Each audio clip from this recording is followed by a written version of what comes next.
It's really, really hard to be a seventh grade boy. Their self-esteem is enormously fragile. They're growing and changing so fast, and what they can do with their minds is advancing at an extraordinary rate, but not equally between boys and girls. Buddy, you're getting the short stick here. The conditions of being a seventh grade boy, oh my gosh, is Andrew Tate waiting there to help you feel good? Can moms of boys do something to make sure their boys do not become sexist? What are the solutions here? Do you cook for Thanksgiving? We potluck. You potluck it. Smart. And we host. So we do the turkey, and I like the vegetables, so I make a bunch of vegetables. What do you guys do? This year I'm hosting, and so I'm just trying to figure out, you always have a good structure of things and what to do when, but every year I get to this and I wonder, like, what should I make ahead of time? What should I not? And it's quite a process, I think. We have it down to a science. We know exactly who brings what. They bring the exact same thing every year because it's the same 12 of us every year. I think it's a lot harder when you don't have a pattern. It sounds like you're having to build this from scratch. Because I've always been blessed to go over to my in-laws and they do all the cooking. Yeah. So it's kind of my turn. It's kind of a great outcome. Absolutely. It's my turn now. Well, you gather around with families and lots of interesting conversations happen. We got this great letter from a parent talking about their son becoming sexist that, wow, it just raised some great points. I'm going to read it to you. Hello, Dr. Lisa. Last year at the end of 7th grade, my 13-year-old son pointed out that most of the year-end awards at school were given to girls. He told me that he believes the reason for this is the school is sexist and favors girls over boys. I know he's a good kid, and I've actually been impressed with him and his friends who, in my presence, have spontaneously brought up figures like Andrew Tate and how awful they feel these people are. So when he brought this up, I challenged his views and told him that if girls won these awards, they clearly had worked very hard for them. To my surprise, he reacted very strongly. Whereas in the past, he would have come to a calm agreement. He dug in his heels and tearfully told me that I just didn't understand.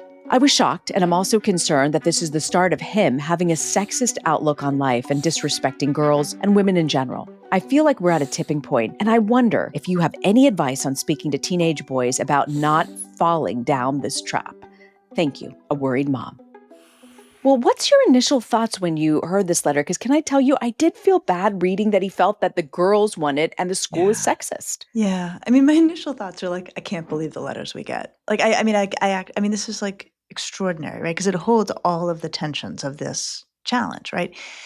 So my initial thoughts are like, yeah, I bet the girls did win a lot of the awards. What do you mean? It's really, really hard to be a 7th grade boy. Last week we were talking about puberty. Here it is again. So, Reena, one of the ways we talk about puberty and its onset is we talk about the modal age. So there's mean, median, mode. Mode is most frequent, the number that arises most frequently. So the modal age of onset for puberty in girls is 12, and the modal age of onset for boys is 14. So most girls are going to hit puberty somewhere around 7th grade. Most boys are going to hit puberty somewhere around 9th grade. Oh, that's so interesting. Those numbers aren't perfect. There's, if you can slice them lots of different ways. They don't represent all groups equally, but that's a good kind of like starting place. Girls are ahead of boys, like no matter how you slice it. With puberty comes not only height, strength, speed, also neurological gains, right? That the brain becomes more sophisticated, it becomes more powerful. If you're a 7th grade boy and you're out at recess, you're 12. Chances are the girls can outrun you, out-wrestle you, out-jump you. The only thing that boys are always better at than girls through development is actually throwing velocity. And it's, I think, a practice effect, right? Girls don't play catch as much as boys play catch. Okay, so if you are a 7th grade boy, you are basically getting circles run around you out at recess by the girls. And then you go in the classroom and the girls have had the magical puberty fairy come and give them all of this neurological firepower. So the girls understand things. The boys are just developmentally not quite there, no matter how bright they are. Girls can do work with their minds that the boys are going to be able to do, but a lot of them, if you just look straight modally, are not going to be able to do. It feels totally lousy. And then if you're the 7th grade awards committee, you're going to probably have to be looking for a boy who's hit puberty early to be able to have an apples to apples comparison with your average girl. No one has ever put puberty as the neurological fairy that comes through and helps you. I had no idea. Like, I mean, of course, like you see the difference in development, but you don't realize the neurological protection or upgrade you get. It's a huge upgrade. It's a huge neurological upgrade, and it's an interesting one in that it's actually involves pruning. It actually involves the removal of neurons that are not being used. You would think like, "Oh, all of this like a blossoming of neurons." And there is some of that, but it's actually creating more efficiency. It's actually getting rid of dead weight. The brains of teenagers, and this is why I like love them, right? They're growing and changing so fast, and what they can do with their minds is advancing at an extraordinary rate, but not equally between boys and girls. Boys are getting it coming and going when they're in the seventh Mhm. grade. So I think this kid's observation is probably true. Now, his explanation for it, Mhm. right, that the school is privileging girls above Mhm. boys, like, I doubt it. Hey there, we are really trying to get the Ask Lisa podcast out to as many families as possible. And one of the ways you can help us right now, if you can just hit the like button on what you're watching, subscribe to our YouTube channel, and then post a comment in the comment section. Every bit of interaction actually helps us reach more families who also might need this support. Okay, now back to our episode. I want to get a little bit into the head of this seventh grade boy, if you can help us with that. Why do you think he believes that these girls are being favored? One of the challenges we run into is that school's built for girls. This is something we've long acknowledged, right? Like, when you look at gender differences, almost always they're overblown, right? And whenever we're looking at gender differences, we're always talking also about overlapping bell curves. So if we say girls are stronger at boys than language, okay, well, there's a lot of boys who are stronger than the average girl. There's a lot of girls who are less strong than the average boy. Like, I mean, like, it's not like they're two different populations altogether. But one of the things we know that is a real true gender difference is boys are actually more physically active. It starts in utero that they tend to be busier with their bodies. They develop gross motor skills faster while girls develop fine motor skills. Fine motor skills are both in our hands, but they're also in our mouths, the ability to articulate words. Huh. I know, right? So school is a place where you have to sit quietly, work a pencil, and answer questions with your mouth. On balance, it's built for girls. You have to really like middle schoolers, and then you have to really like middle school boys because they are often, compared to the girls, kind of off the wall sometimes. And so I could also see where if he's looking around the classroom, I am sure the teachers are sometimes riding the boys more. I am sure the teachers are more short tempered. Friends, please send this podcast to parents of young boys because this helps explain so much that they don't know as to why they're getting calls for bad behavior in class. This is mind blowing to me. I want to also go back to the conversation where the boy talks about Andrew Tate, given what Andrew Tate has said in the past. Do you feel like something changed in his mind on his impression on Andrew Tate? It's a really good question. So, Andrew Tate, for if you don't know, is this wildly, wildly misogynist influencer who has a lot of boys who follow and who basically, I don't like the term toxic masculinity, but I think this is a great place to use it, right? I mean, it's just sort of advancing this idea of masculinity is like men are awesome, girls should, do as we ask, and probably not even said that nicely. And I mean, just, muscles and cars and, not great stuff. Yeah. This is like I really believe this parent who's like, he's a great kid. He's a good kid. And I believe that he and his friends look at stuff from Andrew Tate and know it's wrong, right? Like they've been raised right. They're good kids. You also see, Reena, about how the conditions of school, the conditions of being a seventh grade boy, oh my gosh, they make stuff like Andrew Tate stuff such fertile ground. And you see how if a kid is feeling small, feeling like he's overlooked, feeling like the teachers are riding him and his friends all the time, but not the girls, oh my gosh, is Andrew Tate waiting there to help you feel good, right? So I don't know if he's changed his mind, but you sure see how a kid could change his mind. What do you think this mom should do? What are the solutions here? And I think there's a few different versions of it. I think it's really good that they're having the conversation. And I think it's really good that the kid's like, you don't understand, right? I think he's still trying to say, like, there's something you're not getting at. You're something you don't see. I would ask him to keep talking. I would ask him, like, what is it I'm not getting? What is it I'm not getting? I think if there is as part of that conversation, an opportunity for the mom to be like, let me show you some biological math, right? Let me show you what puberty is doing for the girls and what it will soon do for you. And let me show you how this is actually not an even playing field and that, buddy, you're getting the short stick here. I think that kind of objective, honest explanation may help him feel a little better, right? Like, yeah, the girls are winning. And it's because they have, 2 years on you almost developmentally, even though you're in the same class. Mm. I think that might be a place to start. What do you think? Yeah, talking about it because no one's explained. I mean, like I said in our podcast last week on menopause and puberty, like there's so much there that no one has broken down and said the way you have. And also developmentally, yes, we know girls develop faster, but talking about the neurology and how that really affects their growth and the gap between boys and girls. Yeah. But do you think, Lisa, there is something that this mom can do that is preventable? Can moms of boys do something Mhm. to make sure their boys are not sexist or do not become sexist? Well, okay. So one is, keep the conversation going. There, she's saying like, listen, these girls probably worked for it, like, and she's trying to understand. Part of it is that we have to find ways to help boys maintain self-esteem through this. This is their whole day. This isn't just like something they're dipping in and out of. Like it's class and then it's recess and then it's back to class, right? Like, Yeah. and a lot of these guys are trying to consolidate some sense of masculinity. And for a lot of them, like I mentioned this in The Emotional Lives of Teenagers, the definition of that is not getting beat by a girl, right? And all they're doing is getting beat by girls, right? So like Mm. their self-esteem is enormously fragile. That's great to know. That's like a Yeah. newsflash for so many people that at this Okay. point, their self-esteem is fragile. Can be very fragile. And it's interesting, Reena, another thing we've always seen in the data is that for girls to hit puberty early is actually not on balance all that good for them. That they get these very, adult women bodies when they're, sometimes even 10 or 11, which is so hard on a kid. Yeah. Yeah. For boys to hit puberty early has always been, associated with good outcomes. They're bigger, stronger, faster. They have neurological advantage.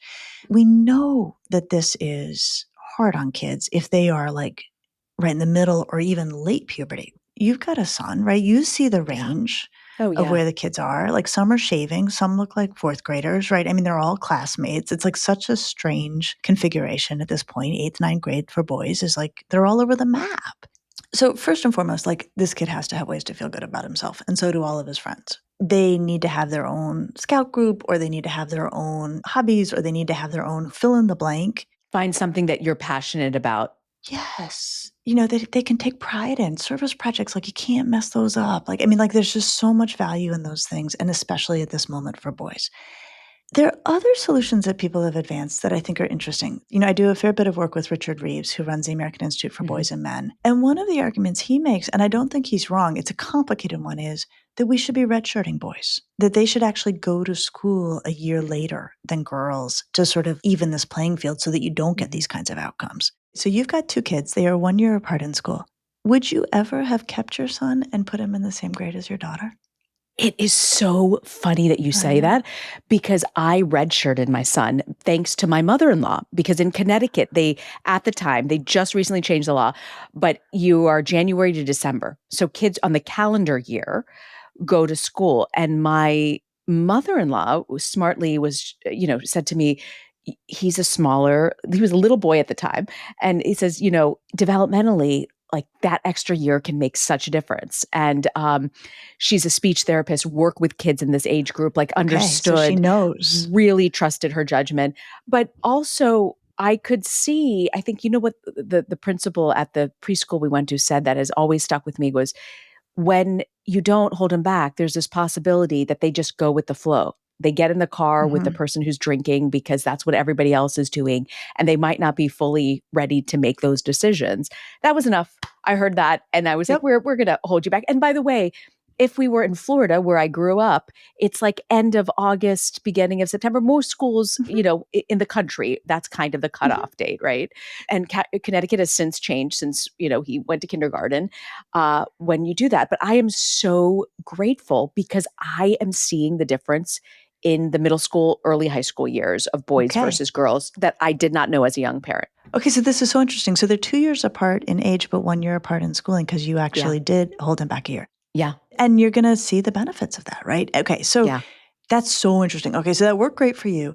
The downsides of this are, like, often families need their kids to go to school so they can go to work, right? Like, it's, That's like, right. just, like, kind of, like, randomly redshirting a kid is not a, consequenceless decision. But I mean, I think you made such a good call, Rena, right? I think given everything we know about boys, when it's a possibility, it's a pretty good idea, to sort of And try to level things. by the way, I'm seeing it also in the 8th grade year in a lot of, I Mm. would say maybe more wealthier school districts. Some people choose to reclass their kid in the 8th grade for sports, Mhm, and you mhm. see the difference of the player they are versus if they Yeah. had just continued on.